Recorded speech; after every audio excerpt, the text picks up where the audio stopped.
Let's look at the airline industry, why these guys got hit hard by the pandemic. Most people don't realize the airline industry's margins are only 3.26%. I know it's small and you may not be able to see it. Their cost and expense is 96.74%. They barely make any money. Let me explain to you what this means. Here's what this means. You know how companies who sell software and you, for instance, do 20 million a year, but the 20 million a year you do 70% is profits. You're really doing what? 14 million a year versus another company that does 200 million a year, but their profits was only 5%. They're making only 10 million a year. So the company that's doing 20 million profits more than a company doing 200 million because of what they're profiting, not what their revenues are, right? 20 million revenue, 60, 70% profits, 12 million, 200 million revenue, 5% profits is 10 million. It's not about revenue, it's about profits.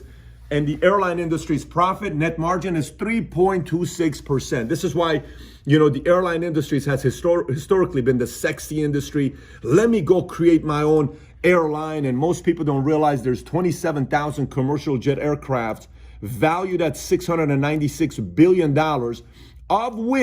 of which these airlines, 13,300 commercial jets valued at $331 billion, are owned by operating lessors, meaning they're being leased. They're not owned. So these airlines like Virgin Airlines, you're thinking, oh, must be like a $20 billion company. It only sold for $2.6 billion. $2.6 billion. Alaska Air Group bought it for That's Virgin. You know Virgin, the nice, sexy airline that Richard Branson starts. And, you've been on it before, the pink lights and the music that they play. It's not that big of an industry, and they got exposed. The airline industry is taking a very big hit because people are starting to realize you cannot go into an industry just to be able to say, hey, I'm going to start my own airline. But David Airlines, why? Because it's such bragging rights. You can go do it. It's a leasing business. It's not a big deal, but it's not as sexy, as profitable as people think it is.